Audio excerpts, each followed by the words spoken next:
All right, ladies and gentlemen, boys and girls, crypto nerds of all ages, guess what? It's your boy, Monty Allen, aka the Crypto Nerd. And we've got a couple of guests here for you, so stay tuned. You're going to want to see this one out.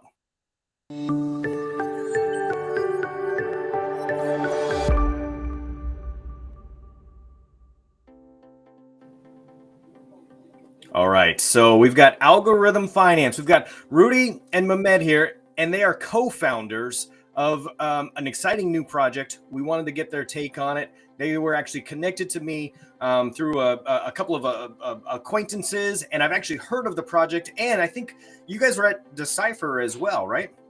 Correct. Absolutely. Now, I'm not sure. I may have been like in a few circles while you were there. I'm not sure we actually had a conversation, but there was a lot of like, let me pop in and out of these groups, and there was a lot of folks to talk to. But I know that you were there, and there were rumblings, and there was a lot of talk about, hey, have you heard about this project, Monty? And I was very excited to get the email that said, hey, these guys would love to come on, have a conversation, and get some information out to the community. So first and foremost, thank you for sharing some information with myself, the community, and thanks for letting us help you get some more information out. So I don't know if you want to give us a little bit of background on each of you. Maybe Rudy, you want to fire off first how you got involved in Algorand in the first place? Sure. Well, I come from the 2017 era, from the crypto space, and as any starting off investor, we get involved with a lot of different projects, and we see a lot of them come through. So, but Algorand in particular, we got really focused on this year. Me and Mehmed had really started to focus in on what we wanted to do, and Algorand seemed to be a great match for us. So around June was when we kind of came to the official decision that we would work on the Algorand blockchain.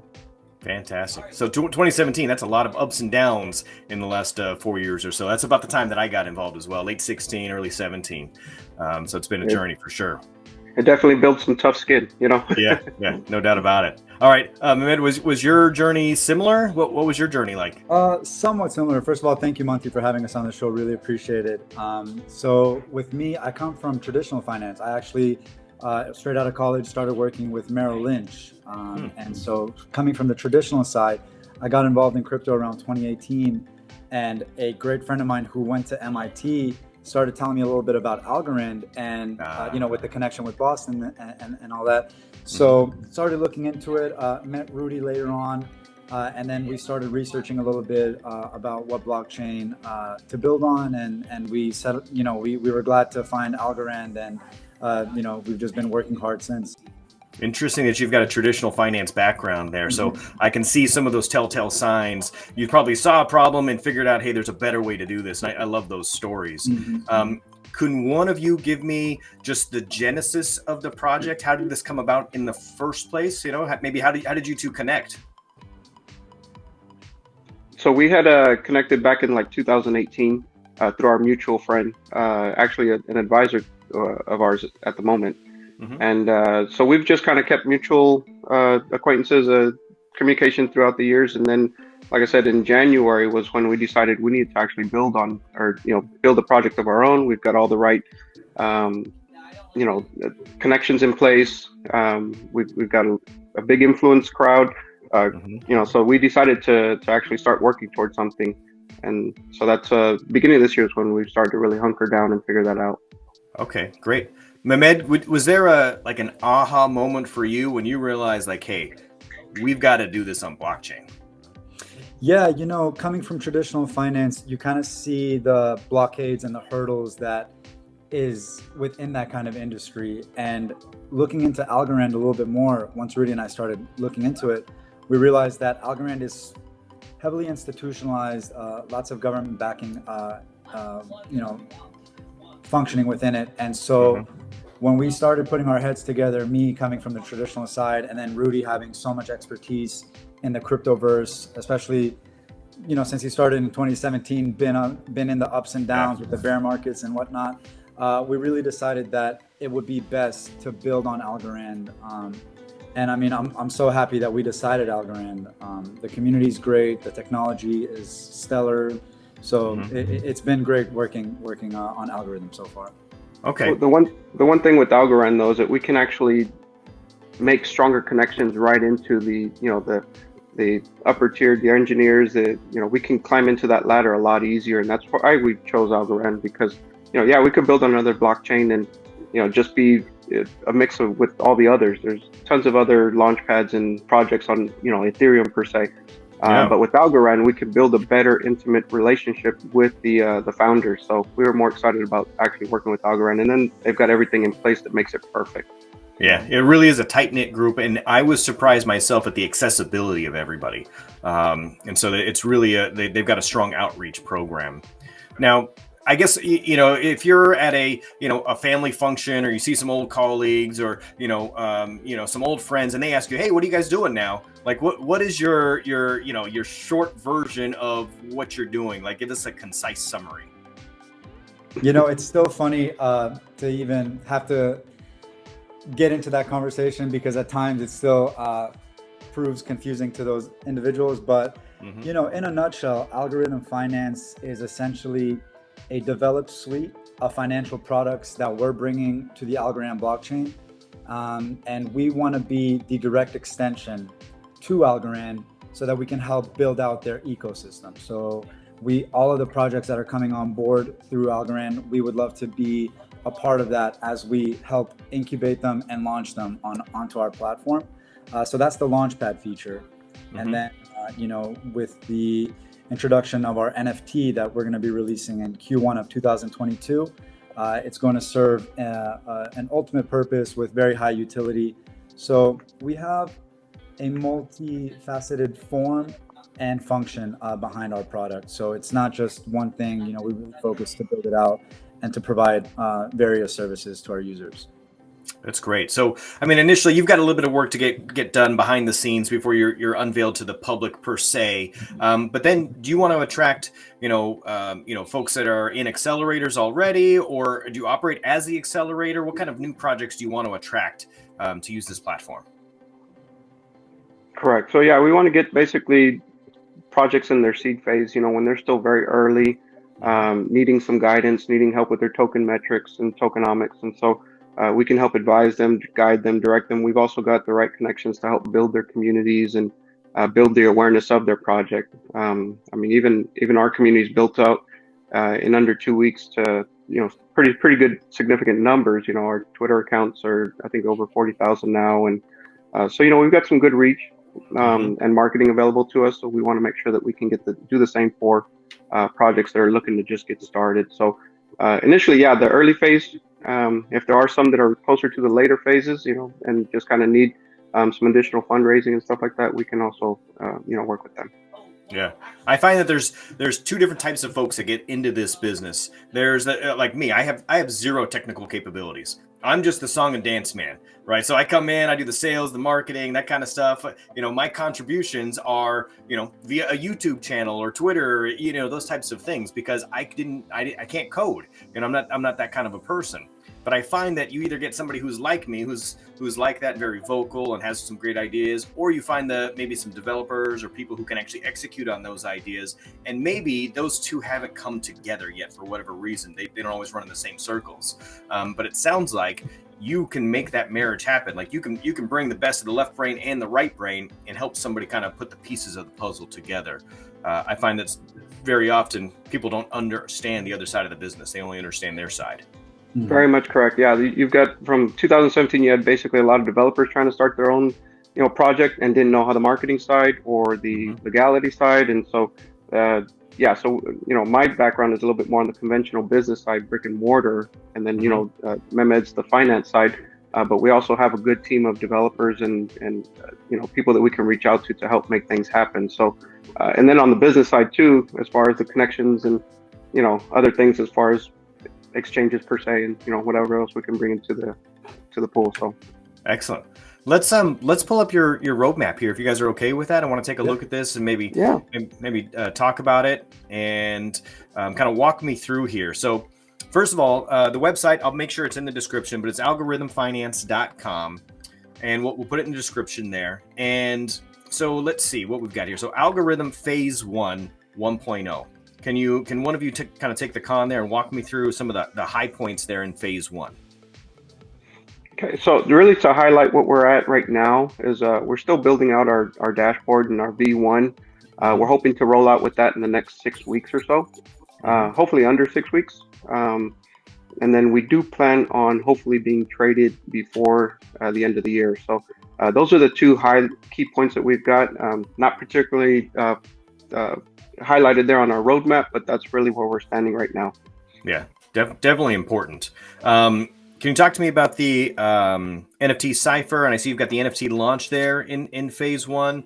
But this is NFT usage in a little different way than we've seen before. Can you walk us through that just a little bit?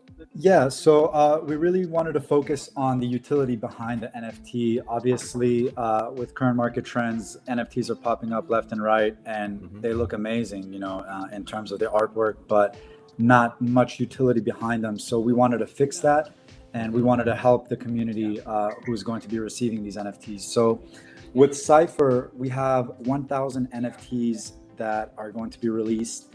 The way to obtain the Cypher NFT is through a Gleam campaign that we're going to be launching. The initiatives that the community will have to go through to obtain the NFT with the Gleam campaign is things like quizzes, writing Medium articles, being very participative and active within that Gleam campaign. And that will allow whitelisting for those 1,000 participants to become active. And then the actual NFT will function in the form of a mystery box. Once you receive your NFT, the mystery box will open and you'll actually see the real NFT, which is the Cypher. And I don't want to give too much away. Okay. But yeah, ultimately it's going to serve its purpose for every IDO that launches on Algorithm. That's excellent. Okay. Cool. So now when we talk about the IDO, is that the sort of tie into the launch of the Y Combinator, and that's in quotes, right? Accelerator program. And is it in quotes because it's just that style of accelerator? Is that what we're getting at there? Exactly. Okay. Yeah. Correct. Got I'm it. sure the term is trademarked somewhere. So. Right. Yeah. But I understood exactly what it meant. I just want to make sure we clarified there. So do you have any target projects? How do you attempt to gain these new projects and audience members in? Or is it going to be like crowdsourced? You've got these 1,000 NFTs. Are you going to send these folks out like, hey, go find these projects for us? Is there some kind of a bounty like that? Well, at the moment, we've got 2 projects that we are looking at that we've pretty much have started talks with. They will be in one of them will be a DAO type structure, and we kind of saw after Decipher that Algorand really likes their DAO systems and platforms. So so we're excited about that. We can't really allude too much on that as well, but we're also looking at a play to earn platform as well. Ooh, nice. Okay. The DAOs have been really making waves lately. Just to bring in a little bit of, local sort of, or I guess recent news, right? We had this DAO it was not an Algorand DAO, but just DAOs in general are making their way into, CNBC on a regular basis. We had this DAO that tried to buy a basketball team, and they tried to buy, a copy of the U.S. Constitution, I think. So DAOs are definitely like creeping their way into mainstream. Do you see DAOs continuing to grow? Do you think that'll be a large portion of the projects that come on board with you? Yeah, I think so. As we move more towards a decentralized kind of structure regarding finances, I definitely do believe that DAOs are a thing of the future. Well, actually more a thing of the present that's going to create the future. And even being at the Cypher, we saw Sylvia McCallie speaking in regards to DAOs, and it was great motivation to see that Algorand is so heavily focused on that, and it's definitely something that we have our sights set out for. Yeah, excellent. I could see some DAOs popping up on Algorand in the very near future that are, an NFT DAO I've seen tossed around quite a bit, or even a real estate DAO where everybody participates and it's kind of making waves now. We've got quite a few real estate, projects I think working on Algorand right now.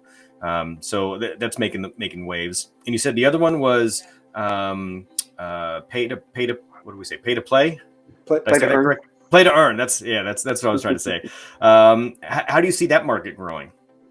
Well, as I feel like it's actually going to help float a lot of this bear market that we're going to be approaching, so that we can probably see less of hindrance in the market. Yeah.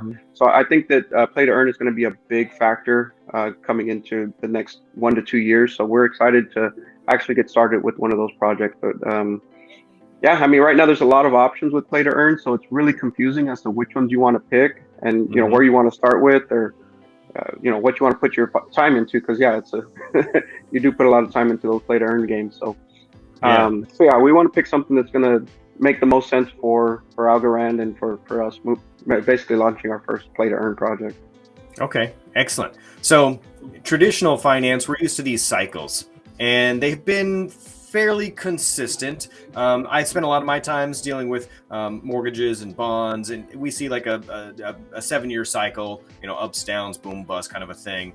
But crypto, I have a feeling that it's a shorter cycle and it might be accelerating.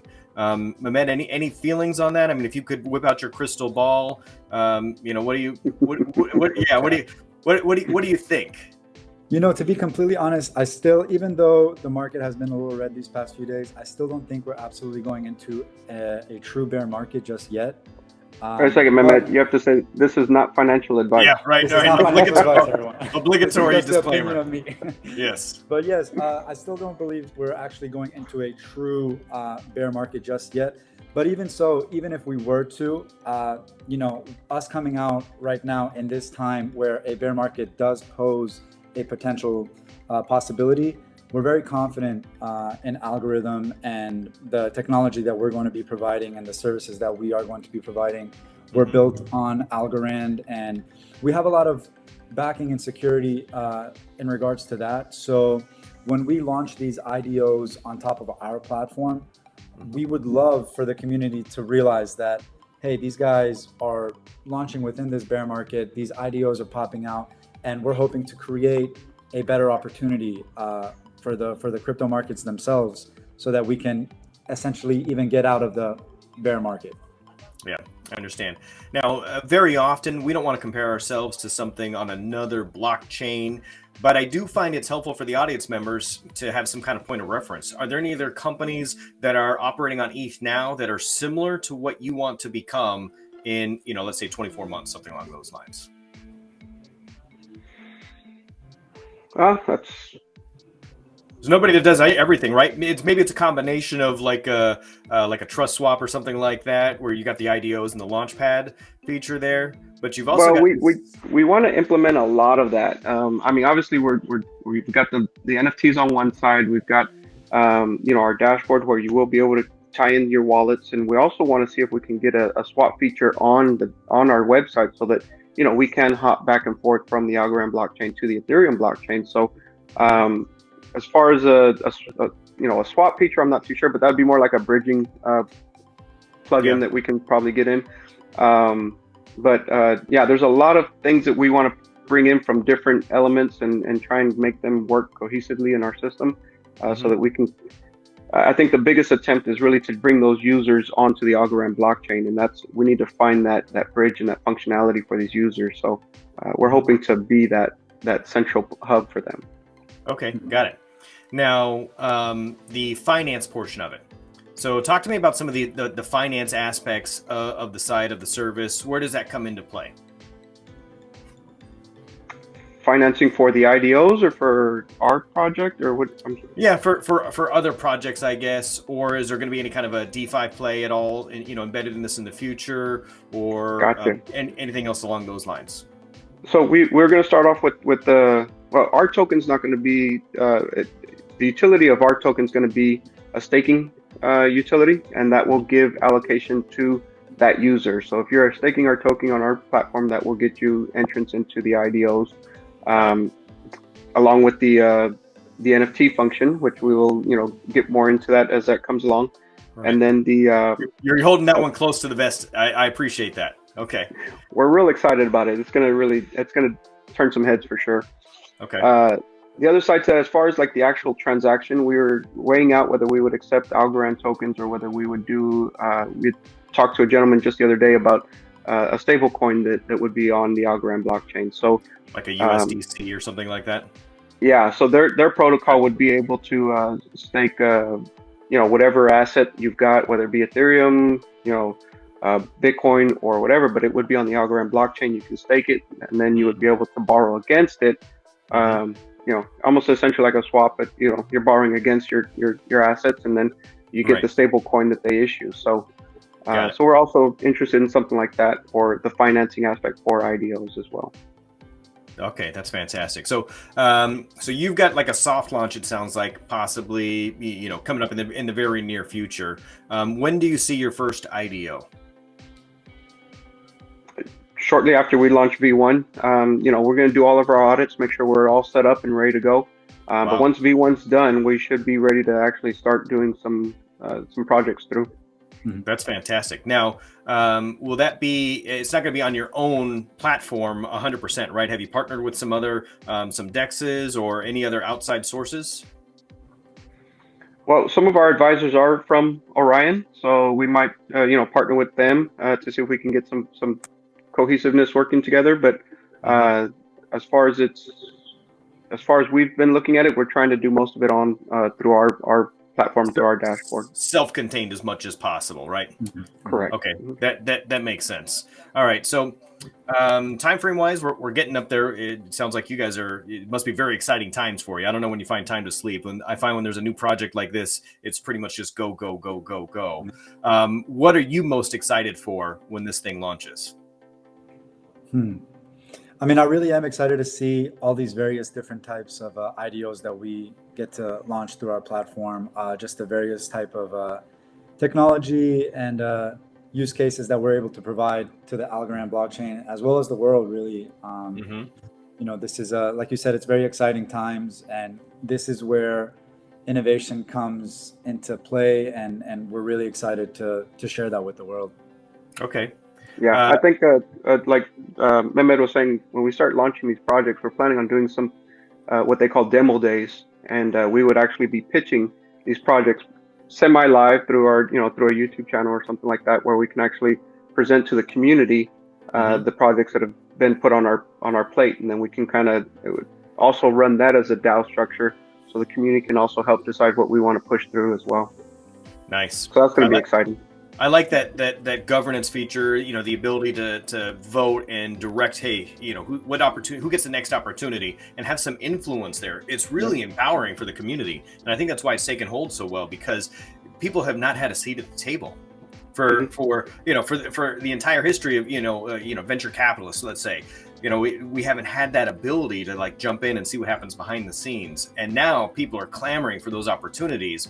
And they're really like, in some cases, they're really like microtransactions. I mean, it might be, fiat US, it might be $50, might be $500, but that's the kind of money that wouldn't have been able to, invest in in any kind of an opportunity previously.